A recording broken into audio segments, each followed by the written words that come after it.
จงบังเกิดมีแด่ท่านสาธุชนที่กำลังติดตามรับฟังรายการจากสถานีวิทยุแห่งนี้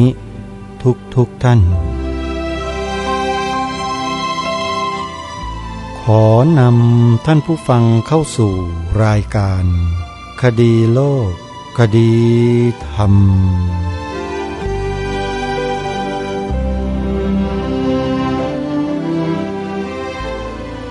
พบกันวันนี้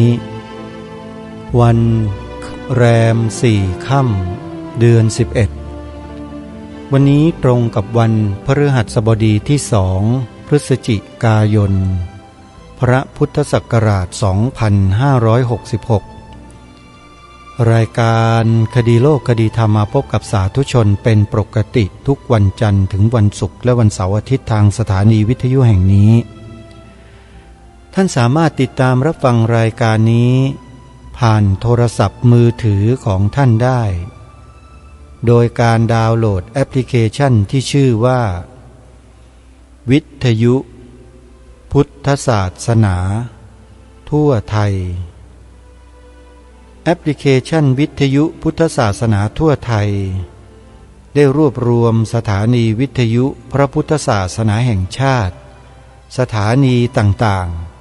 ทั่วทุกภูมิภาคของประเทศไทยไว้ด้วยกันในปัจจุบันรวมสถานีวิทยุที่อยู่ในแอปพลิเคชันนี้45สถานีแต่ละสถานีนำธรรมะมาเผยแพร่ออกอากาศตลอด24ชั่วโมงเพราะฉะนั้นไม่ว่าท่านจะไปอยู่ณที่แห่งหนตำบลใดหรือที่ใดๆในทั่วโลกท่านก็สามารถติดตามรับฟังรายการธรรมะสาระที่ดีๆจากเมืองไทยของเราได้นี่คือนวัตกรรมใหม่แห่งการศึกษาเรียนรู้พระธรรมนอกจากเราจะมีโลกโซเชียลเน็ตเวิร์กที่เป็น YouTube Facebook Instagram TikTok หรืออันใดก็แล้วแต่เรายังมีแอปพลิเคชันที่สามารถนำเสียงธรรมะผ่านเข้ามายังโสตประสาทของเราได้อย่างต่อเนื่องอยู่ที่พวกเราผู้บริโภคว่าเราจะรับฟังได้มากน้อยเพียงใดหรือไม่เท่านั้นแต่ขอสนับสนุนให้ทุกท่านทุกคนนั้นได้บอกให้ญาติมิตรเพื่อนมิตรสหายของเราญาติธรรมของเราเนี่ย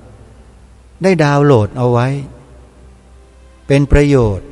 และเป็นบุญแก่ผู้บอกคือเราด้วยบอกให้ผู้อื่นเขาได้ฟังพอเขาฟังแล้วเขาเกิดความรู้ความเข้าใจเกิดสติปัญญาขึ้นมาทุกข์ต่างๆที่เกิดขึ้นก็จางคลายหายไปโดยธรรมชาติของการเข้าใจ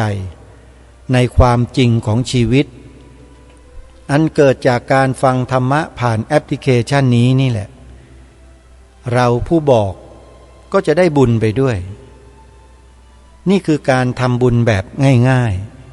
ๆไม่จำเป็นที่ท่านจะต้องมาฟังรายการคดีโลกคดีธรรมก็ได้ธรรมะมากมายก่ายกองเยอะแยะไปหมดท่านฟังได้เลยและประโยชน์จะเกิดขึ้นแก่ท่านจริงๆอันนี้ด้วยใจจริงนะท่านผู้ฟังทุกท่านไม่ได้มุ่งหวังจะให้ท่านทั้งหลายแนะนำให้ดาวน์โหลดแอปพลิเคชันแล้วมาฟังแต่เฉพาะรายการคดีโลกคดีธรรมไม่ใช่ท่านจะฟังไม่ฟังไม่ใช่ปัญหาเลยแต่สิ่งที่ท่านควรจะฟัง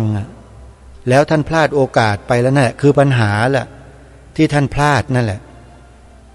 เพราะฉะนั้นรายการนี้ไม่ต้องการให้พี่น้องชาวพุทธเราพลาดโอกาสที่ดีเหล่านี้ดาวน์โหลดไว้เถอะครับ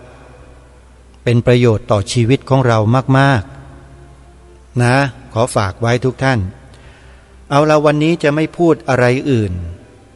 จะนำเสนอเนื้อหาทางวิชาการให้พวกเราได้สดับรับฟังกันต่อเนื่องตั้งแต่ต้นไปจนกระทั่งจบนะตั้งแต่ต้นไปจนกระทั่งจบเลยแล้วก็มาพิจารณาแล้วว่า ไม่ควรจะตัดทอนเนื้อหาโดยเฉพาะตัดภาษาต่างประเทศออกแล้วก็จะให้เหลือแต่ภาษาไทยนั้นตอนแรกคิดไว้อย่างนั้นแต่มาพิจารณาแล้วพิจารณาอีกผู้ที่ฟังภาษาอื่นๆออกก็มีอยู่โดยเฉพาะภาษาอังกฤษก็เลยอยากจะคงไว้ทั้งภาษาศรีลังกาทั้งภาษาพม่าคงไว้ทั้งหมดแล้วให้พวกเราได้ฟังกันทั้ง2 ภาษาทั้ง3 ภาษาทั้ง4 ภาษาเลยตั้งแต่วันแรก13 ตุลาคม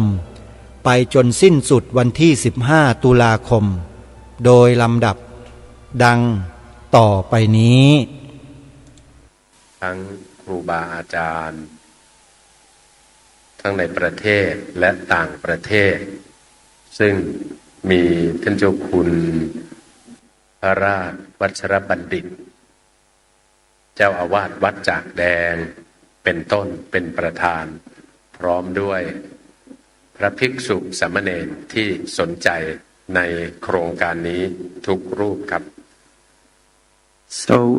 the Ajahn would like to pay respect to the Buddha, the Dhamma and the Sangha on this occasion that we all gathered here, and also to the abbot of Wat Jak Deng, Ajahn Pranom Prarat Vacharabandit,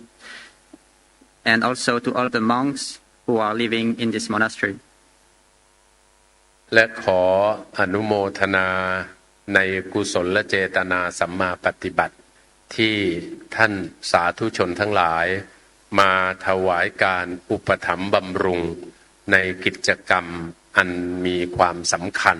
ในวันนี้ทุกท่าน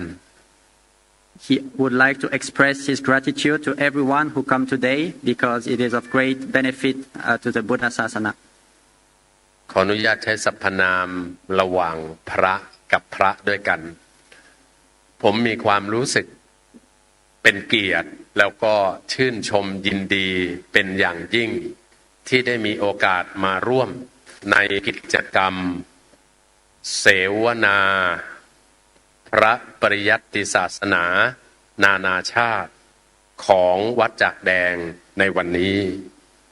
He would like to praise everyone who come today to this seminar of the international gathering of monks about the study of Pariyatti Dhamma. การศึกษาในทางพระพุทธศาสนาถือเป็นความจำเป็นและนับเนื่องในอายุการสืบทอดและความเจริญของพระพุทธศาสนาเป็นอย่างยิ่ง Because the study of the Buddha's teaching is one of the most important aspects in order to fulfill the sasana and make it last for a long time. นับตั้งแต่อดีตจนถึงปัจจุบันความเปลี่ยนแปลงแต่ละยุคแต่ละสมัยยาวมา 2,500 กว่าปี 2,600 ปีแล้วแม้ยุคสมัยจะเปลี่ยนไปแต่หลักธรรมคำสอนยังคงเป็นความสำคัญและเป็นเลิศเป็นความพิเศษอยู่เสมอมา If you look at the history of Buddhism, which started more than 2,500 years ago, you can really tell that it's a very special teaching, and we still have access to it today, so we must be grateful. สืบทอดมาตั้งแต่ยุคมุขปาฐะจนถึงจารึกลงในกระดาษในใบลานเป็นคัมภีร์สืบทอดมาปัจจุบันนี้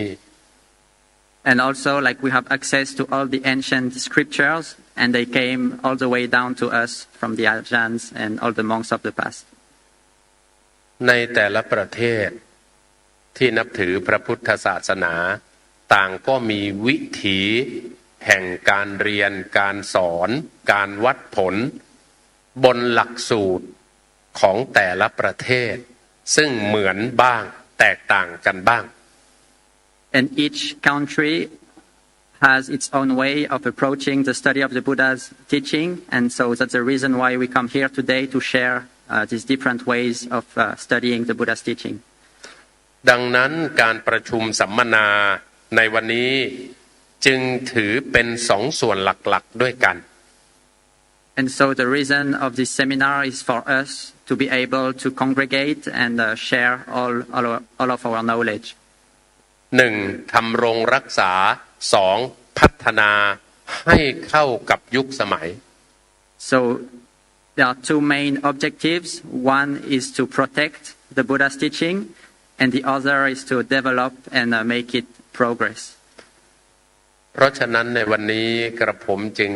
ขออนุโมทนากับกิจกรรมของท่านเจ้าคุณพระราชวัชระบัณฑิตเจ้าวาดวัดจากแดงที่ได้จัดขึ้นในวันนี้เป็นอย่างยิ่ง So he would like to express his anumodana to the abbot of Wat Chak Deng, who is really helping to fulfill the sasana. สาระสำคัญคือได้มีโอกาสสัมมนาแลกเปลี่ยนเรียนรู้ถึงวิธีการเรียนการสอนของของวิชาในทางพระพุทธศาสนาแต่ละประเทศ And so we can study how each country is studying the Buddha's teaching. ซึ่งแต่ละประเทศมีขนบธรรมเนียมประเพณีพื้นฐานไม่เหมือนกันในแต่ละประเทศ And so each country has different culture and different practices around the Buddha's teaching. ดังนั้นการมาสัมมนาในวันนี้จึงทำให้เราได้มีโอกาสรับรู้เรียนรู้ทั้งในประเทศของเราและนานาอารยประเทศที่นับถือพระพุทธศาสนา And so it's a great opportunity for us to know how each country is practicing the Buddha's teaching. กระผมจึงขออนุโมทนาอีกครั้งหนึ่งและขอแสดงความชื่นชมยินดี And so he would like to express his anumodana and his gratitude to everyone. บัดนี้ได้เวลาอันสมควรแล้ว So this is the end of his speech. กระผมขอเปิดโครงการสัมมนาวิชาการทางปริยัติศาสนานานาชาติ And so he would like to officially open the seminar of the study of Pariyatti Dhamma. และขอให้การสัมมนาในครั้งนี้ดำเนินไปบรรลุวัตถุประสงค์ที่ตั้งไว้โดยสมบูรณ์ And he hopes that the seminar will achieve all the objectives which it has set. ท้ายที่สุดนี้กระผมขออ้างอิงเอากุศลบุญญาราศีคุณงามความดีที่เราท่านทั้งหลายได้บำเพ็ญให้เป็นไปถวายพระพรชัยมงคลแด่พระบาทสมเด็จพระวชิรเกล้าเจ้าอยู่หัวและอุทิศถวายพระราชกุศลแด่พระบาทสมเด็จพระบรมชนกาธิเบศรมหาภูมิพลอดุลยเดชมหาราชบรมนาถบพิตรผู้ทรงพระคุณอันประเสริฐเนื่องในวันนวมินทรมหาราชในครั้งนี้ขอบุญกุศลที่ได้กล่าวไปแล้วสะท้อนกลับมาปกปักรักษาคุ้มครองพระเถรานุเถระในสถานที่นี้ซึ่งมีท่านเจ้าคุณพระราชวัชระบัณฑิตเป็นต้นเป็นประธานและพระภิกษุสามเณรตลอดจนถึงญาติโยมสาธุชนที่ร่วมในโครงการอันเป็นบุญเป็นกุศลยิ่งใหญ่ในครั้งนี้ขอท่านทั้งหลายจำเริญและมีสติปัญญาฉลาดสามารถรู้หลักธรรมคำสอนขององค์สมเด็จพระสัมมาสัมพุทธเจ้าเจริญด้วยอายุวันนะสุขะพละปฏิภาณคุณสารสมบัติพิพัฒนมงคลสมบูรณ์พูนผลทุกที่ภาราตรีการทุกรูปทุกท่านทุกคนเทิน And so finally he would like to share the merits with everyone who came here today and as well as with the late king Prat Bhumibol Adulyadej who passed away a few years ago. And he hopes that all of us are going to be able to develop in the teaching of the Buddha and to become better on that path. นมัตถุรัตนัตยัสสะขอความนอบน้อมจงมีแด่พระรัตนตรัยขอถวายความเคารพพระมหาเถระทั้งหลาย ที่อยู่ณสถานที่นี้สวัสดีเพื่อนสาธมิกทุกท่านขอเจริญพรญาติโยมสาธุชนทั้งหลายผู้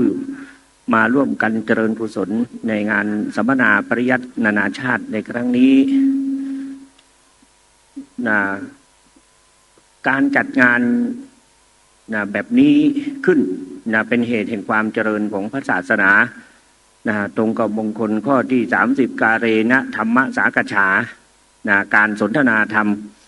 ตามการธรรมในที่นี้ก็หมายถึงพระปริยัติธรรมเรื่องการเรียนการศึกษาที่มีอยู่ในประเทศต่างๆเกิดขึ้นจากครั้งนี้ท่านพระอาจารย์เจ้าคุณเจ้าวาดวัดจากแดงพระราชวัชรบัณฑิตท่านมีแนวทางวิธีการเผยแผ่พุทธศาสนาที่ต้องบุกไปข้างหน้าก้าวไปข้างหน้าตอนนี้ท่านก็วางแผนเรื่องการเรียนการศึกษาเกี่ยวกับเรื่องพระไตรปิฎกและการสอบพระไตรปิฎกแต่การทำงานคนเดียวความสามารถความรู้ถึงแม้จะมีเยอะถ้าเมื่อเทียบกับหลายๆท่านผู้สามัคคีสมัครสมานร่วมแรงร่วมใจกันกระทำแล้วก็จะมีผลมีอานิสงส์มากกว่าสมดังที่พระผู้มีพระเจ้าตรัสไว้ว่าสมัคคานังตะโปสุขโขความเพียรของบรรพชิตและคฤหัสถ์ผู้มีความสมัครสมานสามัคคีกันย่อมนำความง่ายย่อมนำความสะดวกย่อมนำความสุขมาให้วันนี้เป็นวันเริ่มต้นแห่งการสัมมนาปริยัติศาสนานานาชาติเริ่มแรกก็เป็นชั่วโมงเป็นช่วงเวลาของพระเถระที่มาจากประเทศศรีลังกาก็จะแบ่งเป็น2ช่วงคือช่วงเช้าและช่วงบ่ายในช่วงเช้าพระเถระที่ขึ้นมาเนินคำอธิบายชี้แจงถึงเรื่องการเรียนการศึกษาที่มีอยู่ในประเทศศรีลังกาก็คือพระสุภาวีเถระท่านนั้นมาจากหมู่บ้านวัดเตขามะวัดของท่านชื่อว่าวัดทหัมเมดุระชื่อก็เป็นชื่อพื้นเมืองของภาษาศรีลังกาเมืองที่ท่านอยู่คือเมืองแคนดี้ท่านเป็นพระเถระที่อยู่ในรามัญญนิกายในประเทศศรีลังกานั้นมีนิกายอยู่3นิกายคือสยามนิกายแล้วก็อมรปุระนิกายและรามัญญนิกายมีพระภิกษุรวมๆกันก็ประมาณ 20,000 พระรูป20,000 พระรูป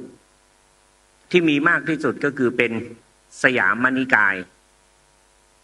อันดับ2ก็เป็นอมรปุระนิกายที่มีน้อยสุดก็คือรามัญญนิกายมีวัดอยู่ประมาณ 600-700 วัด600-700 วัดอันนี้ก็เนื่องมาจากว่าประเทศศรีลังกานั้นเป็นเกาะที่ไม่ใหญ่โตมากนักมีพระภิกษุมีวัดขนาดนี้ก็ถือว่าเยอะแล้วทีนี้ในการที่ท่านจะแสดงชี้แจงต้องมีการเตรียมเรื่องโปรเจคเตอร์เพื่อจะแสดง PowerPoint ไม่รู้ว่าตอนนี้พร้อมหรือยังครับพร้อมแล้วก็ขอนิมนต์เลยนะครับ Most respected Mahatheras who are participated here, all the monks, the Buddhist monks who have come here, and all the devotees and all the lay people. First of all, I would like to thank you. โอกาสขอถวายความนอบน้อมพระเถระอนุเถระทุกรูปพระภิกษุสามเณรที่ได้มาในวันนี้ถือว่าเป็นโอกาสอันพิเศษที่ได้มาร่วมกันในสัมมนาพระปริยัติธรรมนานาชาติ So today I'll be conducting about a brief history and a brief ideas about the future of the Pali Canon studies in Sri Lanka. ในวันนี้จะมาบรรยายในเรื่องประวัติศาสตร์และอนาคตของพระพุทธศาสนา So first of all, I would like to talk about the topics that we are going to discuss. So briefly, we'll talk about the Pali Canon studies during the time of the Buddha. ข้อแรกที่นำมาเสนอในวันนี้คือการเรียนปริยัติธรรมในสมัยพุทธกาล Then we'll discuss about the arrival of Buddhism to Sri Lanka. แล้วก็การเกิดขึ้นของพระพุทธศาสนาในประเทศศรีลังกา The start of Pali studies in Sri Lanka. จุดเริ่มต้นของการศึกษาปริยัติธรรมในประเทศศรีลังกา Pali Canon studies in the Anuradhapura era and beyond. แล้วก็การเรียนปริยัติธรรมในยุคอนุราธาปุระซึ่งเป็นยุคในอดีต Then Pali Canon studies during the colonial period. แล้วก็การศึกษาในสมัยลาอาณานิคมของประเทศอังกฤษ And from colonial period to the present day. แล้วตั้งแต่สมัยนั้นจนถึงจุดปัจจุบัน Dear friends in Dhamma, dear venerables, we will be talking about the Pali Canon studies during the time of the Buddha. During the time of the Buddha, where the Buddha was living at the time, there were no structured Pali Canon studies during the time, because there were no Anguttara Nikaya, no Majjhima Nikaya, no any kind of Abhidhamma, like they didn't have any kind of structured system. ต้องเข้าใจว่าในสมัยพุทธกาลไม่มีการเรียนภาษาบาลีเพราะว่าภาษาบาลีในสมัยนั้นไม่มีโครงสร้างไม่มีมัชฌิมนิกายไม่มีอังคุตรนิกายไม่มีคัมภีร์ต่างๆ So only the Vinaya was the structured system. Vinaya with Upali Mahathera, Venerable Arahat Upali Mahathera, who was in charge of the Vinaya, we had the structured system, but not about the suttas or Abhidhamma. สมัยนั้นมีพระวินัยอย่างเดียวที่มีพระอุบาลีมหาเถระเป็นผู้สอน But if we look at closely in the Digha Nikaya, Venerable Sariputta Mahathero introduced the first structured system in the Sangiti Sutta and the Dasuttara Sutta.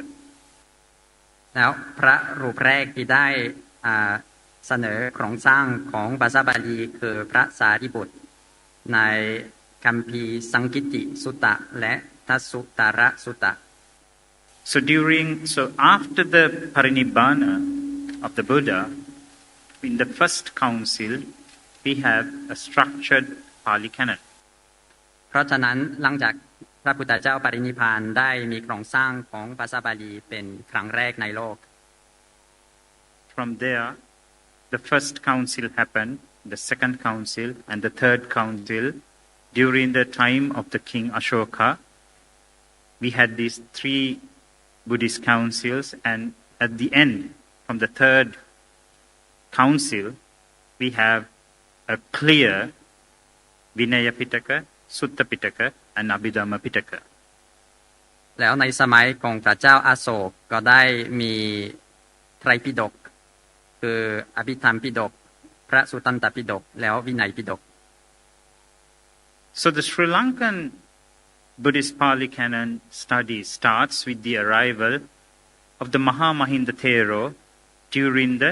3rd century BCE. แล้วในประเทศศรีลังกาพระรูปแรกที่ได้เอาคำสอนของพระพุทธเจ้าคือพระมหามหินดะเถระในยุคในพ.ศ. 200 So in the chronicles of Sri Lanka, it says that the Arahant Mahinda Thero arrived to Sri Lanka with the Pali Tipitaka and the Atthakatha. แล้วก็พระมหินดาเถระเป็นพระอรหันต์ที่ได้ไปศรีลังกากับด้วยคัมภีร์ชื่อว่าอัตถกถา Now at that time, it was the king Devanampiya was the king of Sri Lanka, and he offered the royal park of Mahameghavanaya to the Mahasangha. สมัยนั้นมีพระเจ้าแผ่นดินชื่อว่าเดวนะพิยาติสะแล้วได้ถวายอุทยานมหาเมกาวานายะแก่พระสงฆ์ Now the establishment of the Mahameghavanaya or Mahameuna is the birthplace of the Mahavihara in Sri Lanka. แล้วการก่อตั้งมหาเมกาวานายะก็เป็นจุดเริ่มต้นของการศึกษาพระวินัยในประเทศศรีลังกา The first Sri Lankan who became a monk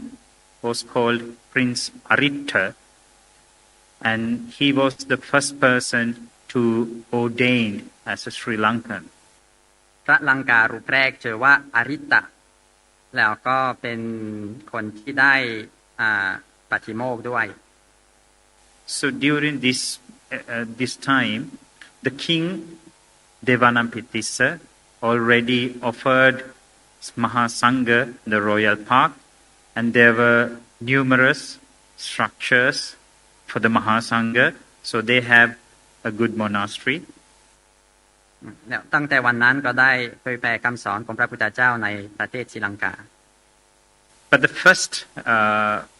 thing to be studied in Sri Lanka was the Vinaya Pitaka, as the Mahamahinda Thero said that if a Sri Lankan person become a monk, get the high ordination, and then recite the Patimokkha, then the Sasana is established in Sri Lanka.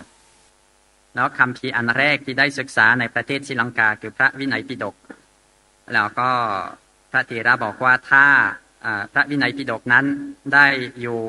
นานๆก็ศาสนาจะได้มีความรุ่งเรืองต่อไป So from that time,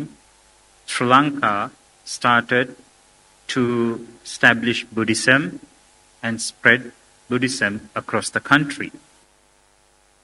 แล้วได้สร้างความมั่นคงในศาสนาของพระพุทธเจ้าด้วยคัมภีร์พระวินัย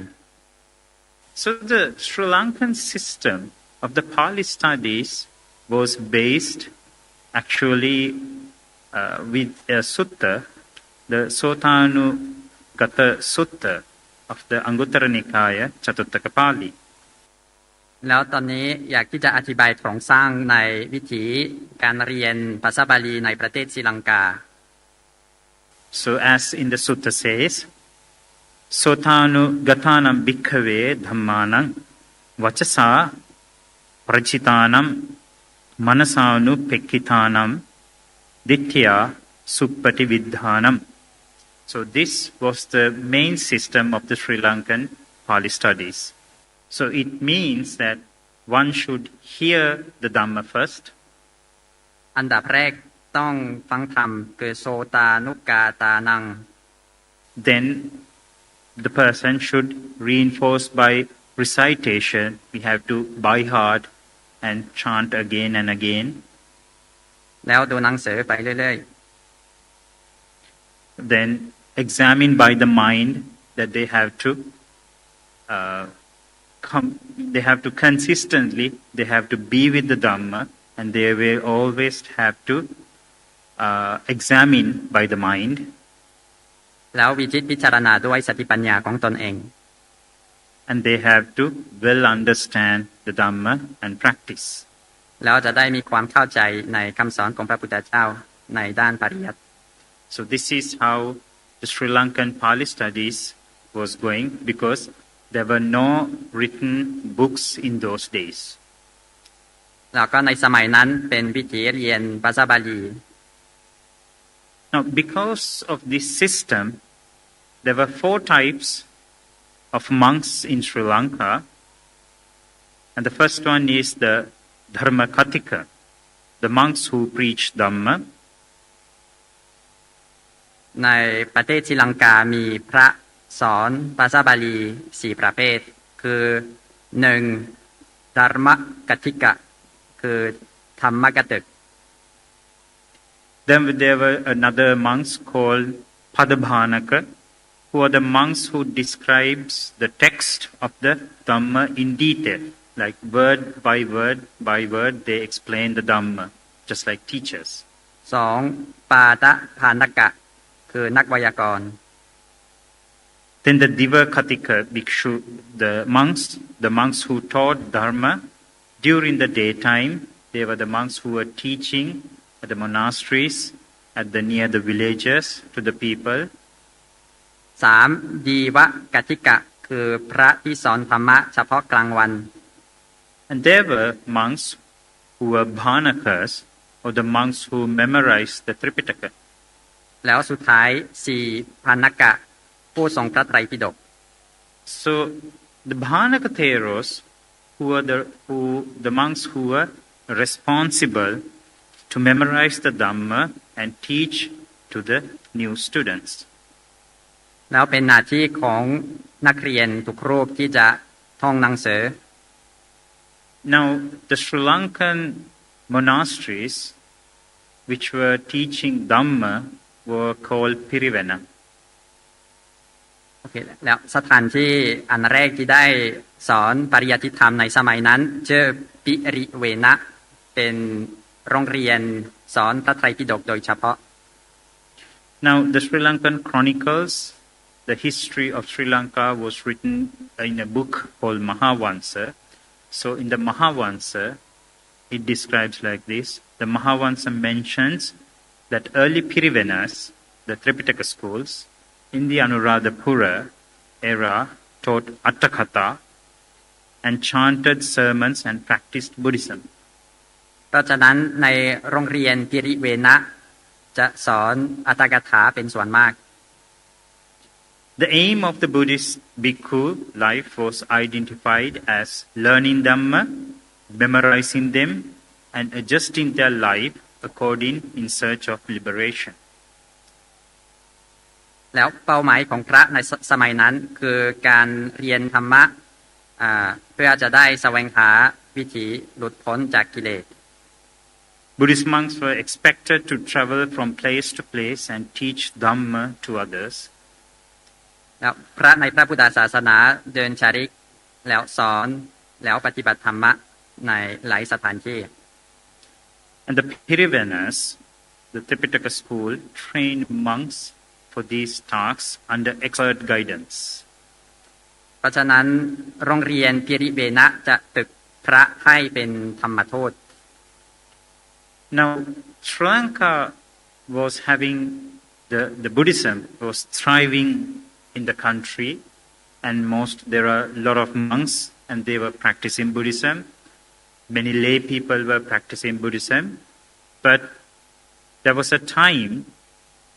especially in the 1st century AD, Sri Lanka had a big drought or a famine. แต่ว่าในสมัยนั้นมีปัญหาเยอะคือมีอุทกภัยทุกขิตภัยไม่มีอาหารหรือไม่มีน้ำ So during the prolonged famine, there were fears that might disappear, that the Dhamma would disappear totally, and some of them were sent to different places, even overseas, to ensure all Bhanakatheros would not extinct. แล้วมีความกังวลว่าคำสอนของพระพุทธเจ้าจะหายไปจากโลก Now, according to the chronicle, Manoratipurnya, 60 monks traveled to Malayarata. It means the hill capital of the Sri Lanka, the central province or the center of Sri Lanka, where they had hills. And these 60 monks went to this Malayarata or these hills, and they were preserving Tripitaka Dharma by saving their lives. แล้วก็มีพระ60รูปเดินทางจากมาลายะรัตะที่เป็นภาคกลางของประเทศศรีลังกาเพื่อจะได้ปกป้องคำสอนของพระพุทธเจ้า These monks, they didn't have anything to eat, but they had roots and leaves to eat and no food, but they were trying to keep memorizing the Tipitaka. แล้วในสมัยนั้นไม่มีอาหารกินเราก็ต้องกินรากกินใบไม้ And there were some monks traveled to South India for the same purpose because there were no food. People were not having food. They were hungry and people were killing each other. So some monks went to South India. Some monks went to the central province. แล้วมีพระบางรูปไปอินเดียภาคใต้ของอินเดีย So after this drought, things became good, and so the monks came together, and they were checking their knowledge about the Tipitaka, and they were the same. หลังจากนั้นมีพระที่ได้ประชุมกันเพื่อจะได้ตรวจสอบความรู้ของแต่ละรูป So then the monks went to the king and said that the Tipitaka should be written down because if there's another thing happens again, there will be no monks to keep the Dhamma. So the monks asked from the king that they want to write down the Tipitaka. แล้วได้ตกลงที่จะบันทึกไว้คำสอนของพระพุทธเจ้าเป็นปิฎกเป็นหนังสือ That was the 1st century AD and King Vattagamini Abhaya or the King Valagamba's time. แล้วในพ.ศ. ประมาณ500ก็ได้รับการอุปถัมภ์จากพระเจ้าชื่อว่าวัตตกามินิอภัยะเพื่อจะได้บันทึกคำสอนของพระพุทธเจ้าเป็นคัมภีร์ But when rebels, that was the end of the Banaka Parapura. เพราะฉะนั้นไม่มีพระที่จะท่องหนังสือตั้งแต่สมัยนั้นเพราะว่ามีการบันทึกเป็นคัมภีร์ Now after few centuries, the arrival of the Venerable Buddhaghosa happened. So the Venerable Buddhaghosa was a 5th century Indian Theravada Buddhist commentator, translator, and a philosopher. แล้วต่อไปอยากที่จะพูดในประวัติของพระพุทธโกษาจารย์ที่เป็นพระไสยเถรวาทในพ.ศ. 1,000 ปีเป็นนักแปลนักเขียนอัตถกถาแล้วนักปราชญ์ของพระพุทธศาสนา He worked at the Mahavihara in Anuradhapura, Sri Lanka, and considered himself as a member of the Vibhajyavada section and of the Sinhala Mahavihara lineage. แล้วได้ทำงานในมหาวิหารที่อนุราธปุระในประเทศศรีลังกาแล้วเป็นพระที่บวชในนิกายวิภาชาวตะแล้วก็อยู่ในสายมหาวิหารสินหน His best known work is the Visuddhimagga, the path of purification, a comprehensive summary of ancient Sinhala commentaries on Theravada teachings and practices. แล้วท่านพุทธโกษาจารย์ได้รวบรวมหนังสือที่ชื่อว่าวิสุทธิมรรคที่เป็นที่รู้จักจนถึงทุกวันนี้ Then Venerable Buddhaghosa Thero translated all the Sinhala or the Sri Lankan Arthakatha into Pali language. แล้วได้เขียนอัตถกถาเป็นภาษาสินหนคือภาษาโบราณของประเทศศรีลังกา Now, because he translated all these Sri Lankan Arthakatha to Pali language, anybody can understand, all the monks who are coming from India and from China, from everywhere,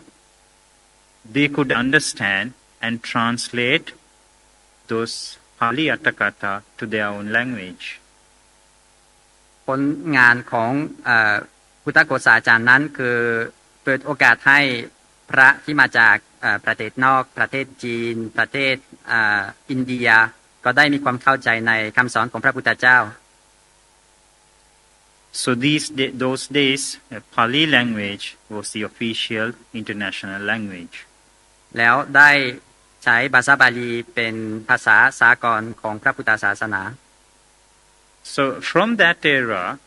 until Sri Lanka was under the colonial period, there were many Pirivens. They had the same educational system, and they were teaching Dhamma to the monks, and the monks learned the Dhamma,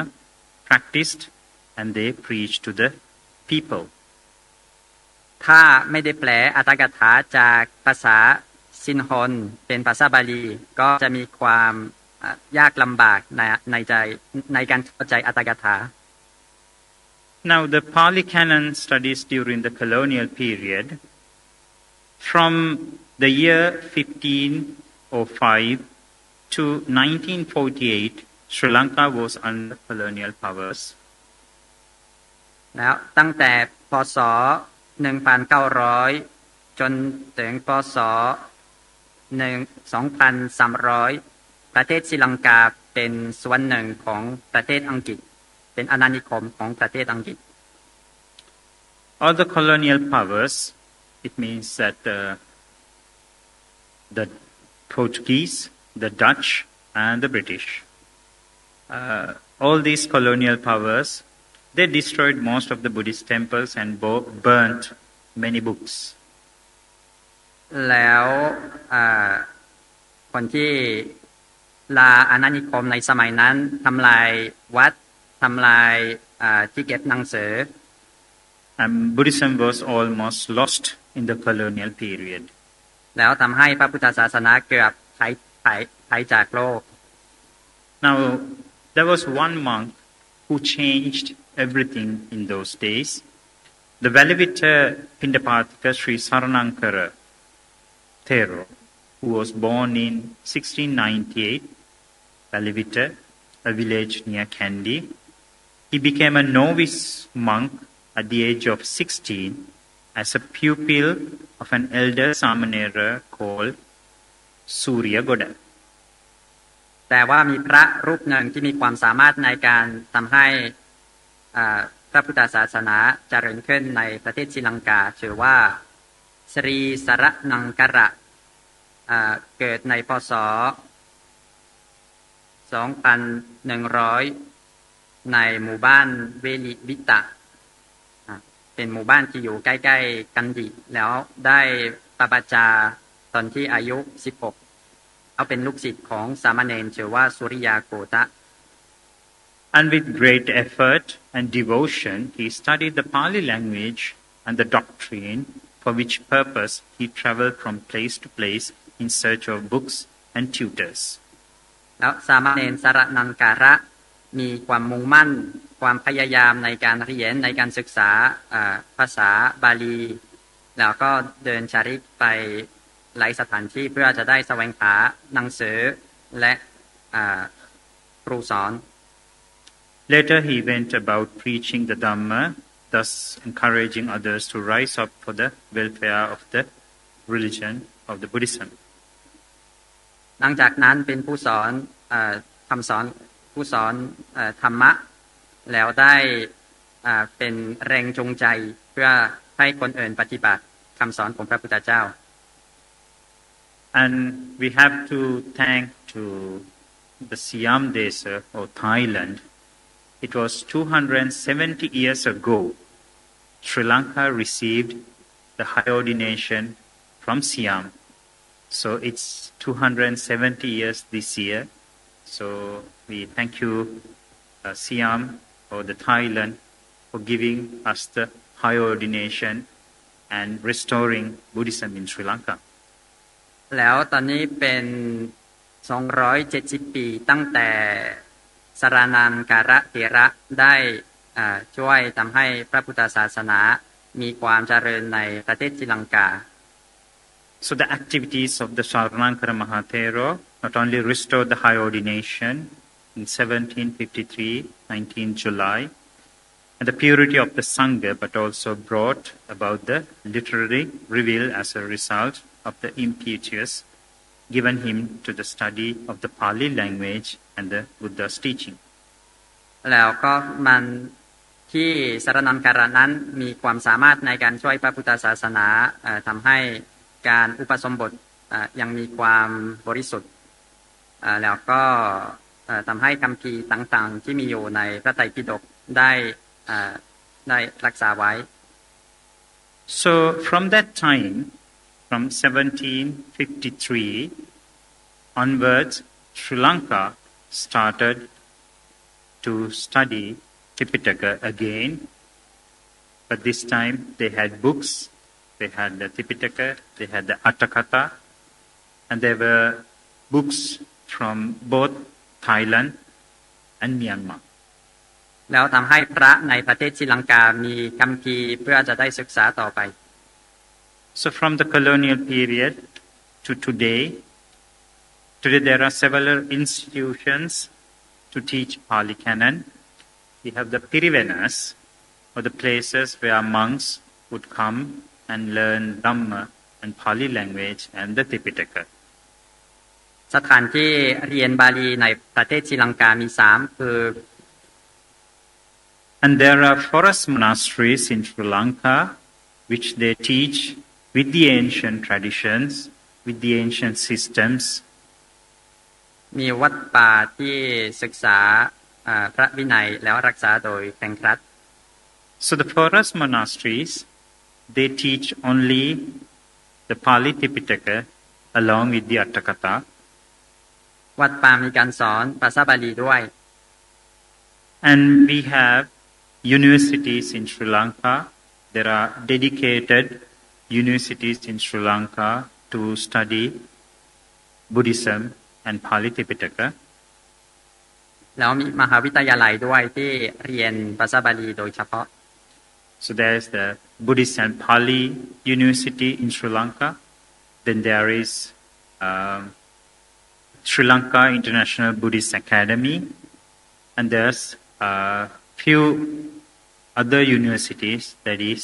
dedicated to teach Buddhism. เพราะฉะนั้นมี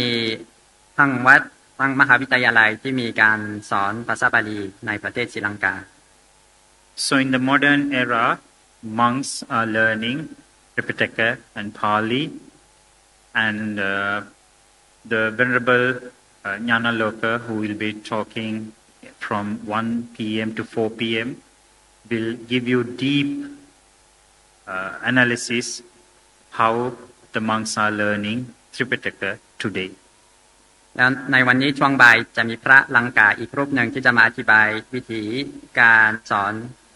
ของมหาวิทยาลัยและวัดป่าในประเทศศรีลังกา So the future studies of the Pali Canon will be, we are waiting for the future, and so we are having discussions, so we are talking about how to expand the ancient forest traditional teachings, techniques for the future, because we see that the forest tradition in Sri Lanka is much more better than the other systems in Sri Lanka. แล้วตอนนี้อยากที่จะนำมาเสนออนาคตของการเรียนภาษาบาลี And we have a potential to adding technology to Pali studies, especially like a virtual teacher. ในการเรียน